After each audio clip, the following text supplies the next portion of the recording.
Tonight, more than 200 years after a former colony won the right to determine its own destiny, the task of perfecting our union moves forward.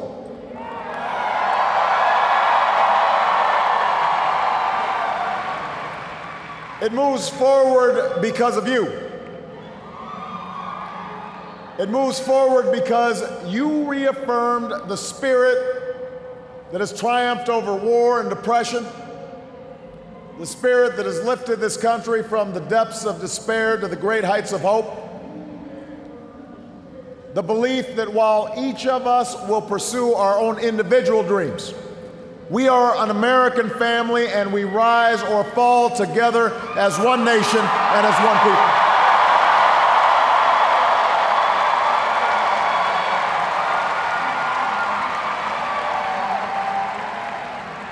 Tonight, in this election, you, the American people, reminded us that while our road has been hard, while our journey has been long, we have picked ourselves up.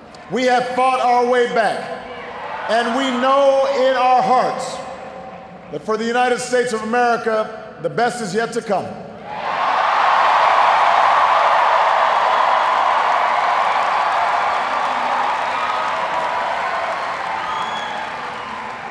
I want to thank every American who participated in this election.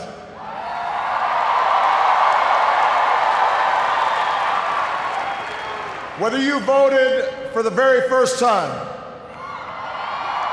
or waited in line for a very long time. By the way, we have to fix that.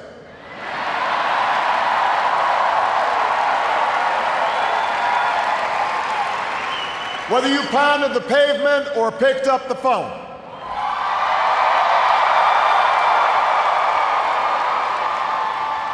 Whether you held an Obama sign or a Romney sign, you made your voice heard, and you made a difference. I just spoke with Governor Romney, and I congratulated him and Paul Ryan on a hard-fought campaign.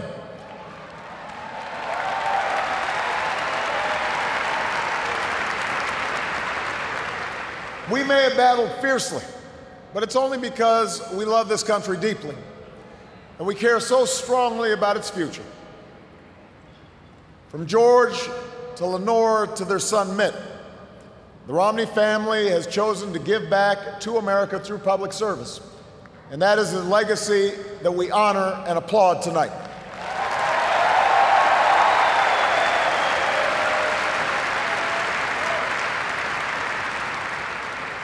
In the weeks ahead, I also look forward to sitting down with Governor Romney to talk about where we can work together to move this country forward.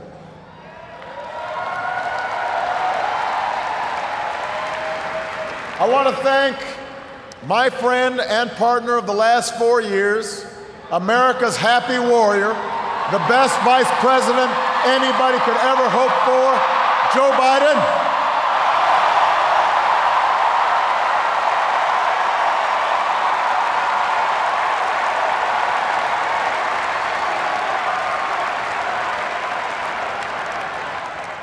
And I wouldn't be the man I am today without the woman who agreed to marry me 20 years ago.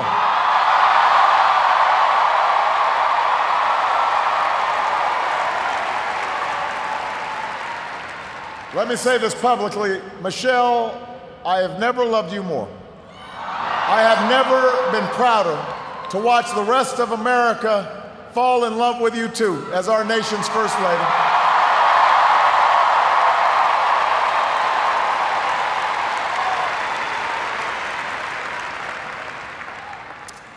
Sasha and Malia, before our very eyes, you're growing up to become two strong, smart, beautiful young women, just like your mom. And I'm so proud of you guys. But I will say that for now, one dog's probably enough.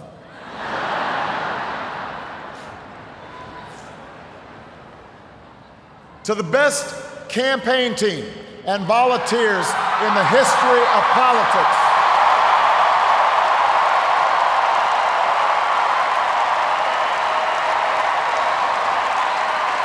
The best. The best ever.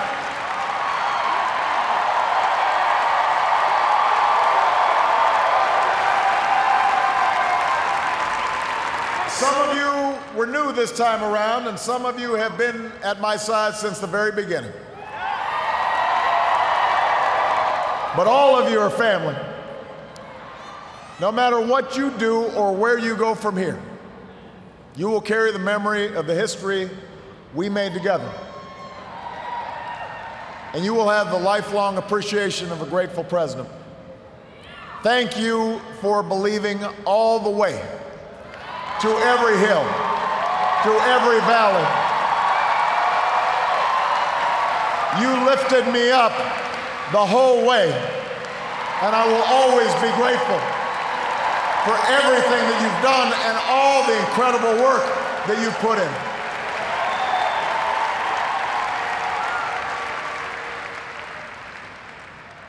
I know that political campaigns can sometimes seem small, even silly.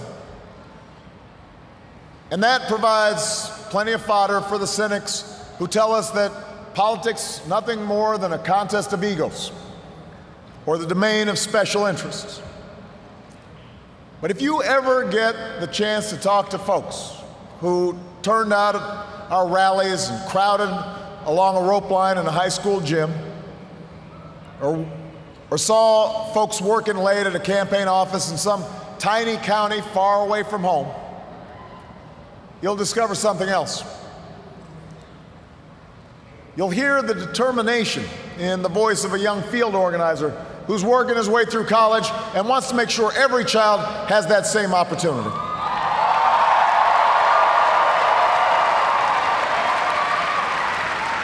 You'll hear the pride in the voice of a volunteer who's going door to door because her brother was finally hired when the local auto plant added another shift.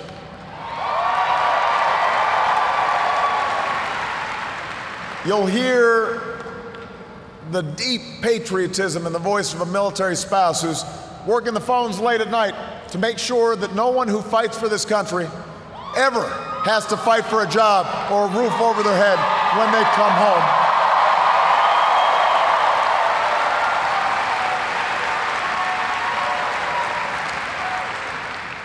That's why we do this. That's what politics can be. That's why elections matter. It's not small, it's big. It's important. Democracy in a nation of 300 million can be noisy and messy and complicated. We have our own opinions. Each of us has deeply held beliefs. And when we go through tough times, when we make big decisions as a country, it necessarily stirs passions, stirs up controversy. That won't change after tonight, and it shouldn't. These arguments we have are a mark of our liberty. And we can never forget that as we speak, people in distant nations are risking their lives right now just for a chance to argue about the issues that matter, the chance to cast their ballots like we did today.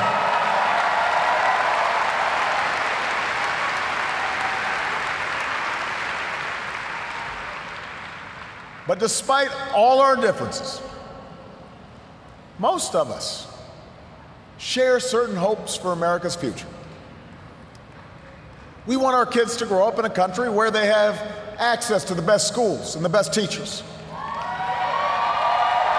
A country that lives up to its legacy as the global leader in technology and discovery and innovation, with all the good jobs and new businesses that follow. We want our children to live in America that isn't burdened by debt, that isn't weakened by inequality, that isn't threatened by the destructive power of a warming planet.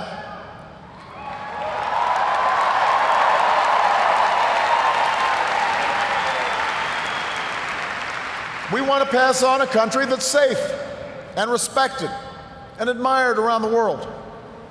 A nation that is defended by the strongest military on earth and the best troops this world has ever known.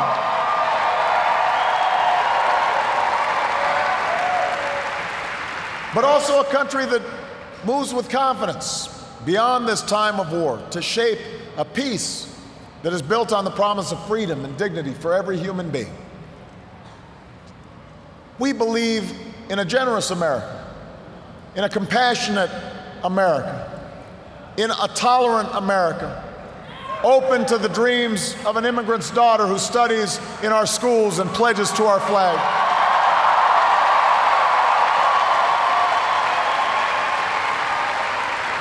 To the young boy on the south side of Chicago who sees a life beyond the nearest street corner.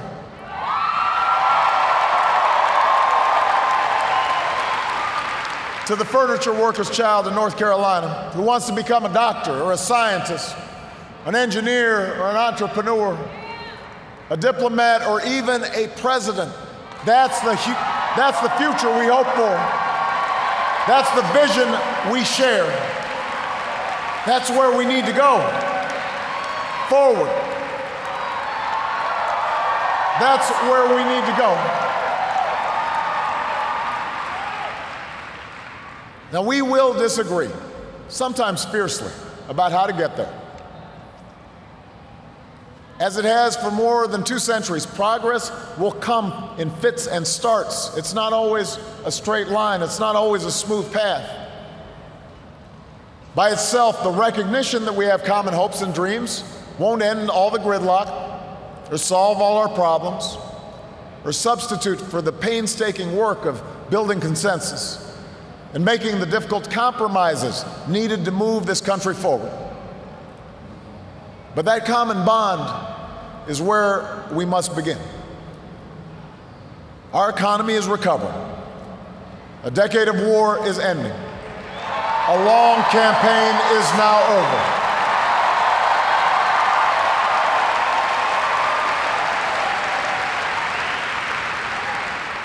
And whether I earned your vote or not, I have listened to you.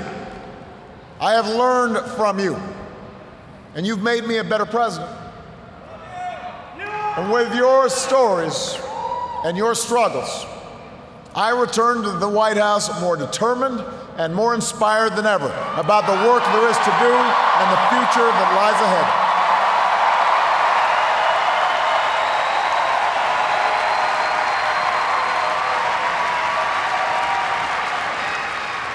Tonight, you voted for action, not politics as usual. You elected us to focus on your jobs, not ours. And in the coming weeks and months, I am looking forward to reaching out and working with leaders of both parties to meet the challenges we can only solve together, reducing our deficit, reforming our tax code, fixing our immigration system, freeing ourselves from foreign oil. We've got more work to do.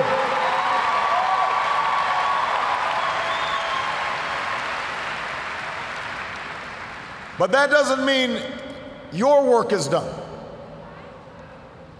The role of citizen in our democracy does not end with your vote. America's never been about what can be done for us. It's about what can be done by us together through the hard and frustrating but necessary work of self-government. That's the principle we were founded on. This country has more wealth than any nation, but that's not what makes us rich. We have the most powerful military in history, but that's not what makes us strong. Our university, our culture, are all the envy of the world, but that's not what keeps the world coming to our shores. What makes America exceptional are the bonds that hold together the most diverse nation on earth. The belief that our destiny is shared, that this country only works when we accept certain obligations to one another and to future generations, so that the freedom which so many Americans have fought for and died for comes with responsibilities as well as rights, and among those are love and charity and duty and patriotism. That's what makes America great.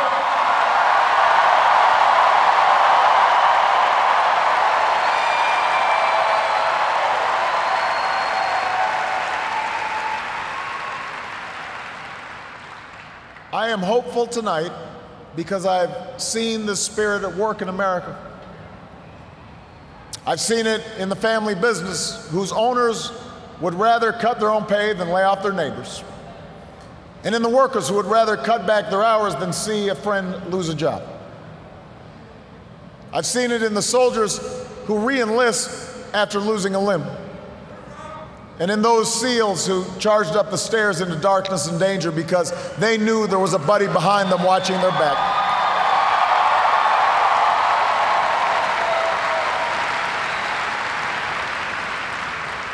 I've seen it on the shores of New Jersey and New York, where leaders from every party and level of government have swept aside their differences to help a community rebuild from the wreckage of a terrible storm.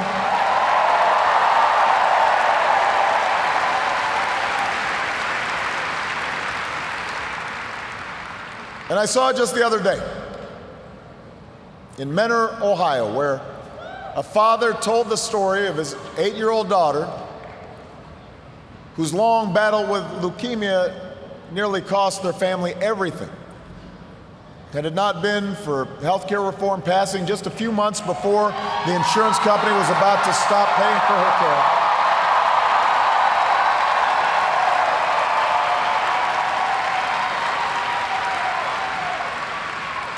I had an opportunity to not just talk to the father, but meet this incredible daughter of his.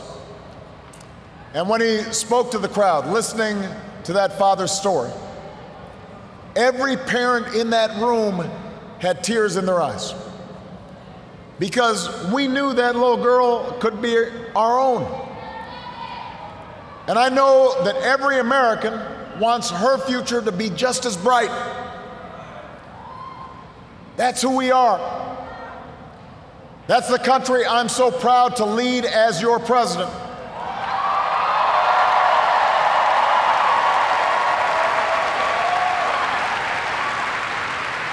And tonight, despite all the hardship we've been through, despite all the frustrations of Washington, I've never been more hopeful about our future.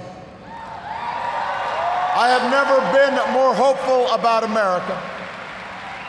And I ask you to sustain that hope. I'm not talking about blind optimism, the kind of hope that just ignores the enormity of the tasks ahead or the roadblocks that stand in our path. I'm not talking about the wishful idealism that allows us to just sit on the sidelines or shirk from a fight. I have always believed that hope is that stubborn thing inside us that insists, despite all the evidence to the contrary, that something better awaits us, so long as we have the courage to keep reaching, to keep working, to keep fighting.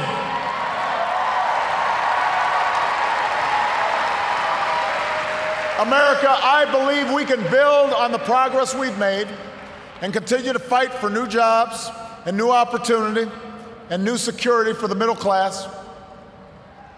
I believe we can keep the promise of our founding, the idea that if you're willing to work hard, it doesn't matter who you are or where you come from or what you look like or where you love. It doesn't matter whether you're black or white or Hispanic or Asian or Native American or young or old or rich or poor, able, disabled, gay or straight.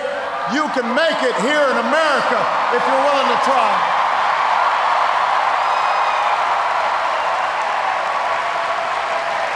I believe we can seize this future together because we are not as divided as our politics suggests. We're not as cynical as the pundits believe. We are greater than the sum of our individual ambitions. and we remain more than a collection of red states and blue states. We are and forever will be the United States of America. And together, with your help and God's grace, we will continue our journey forward and remind the world just why it is that we live in the greatest nation on earth. Thank you, America. God bless you. God bless these United States.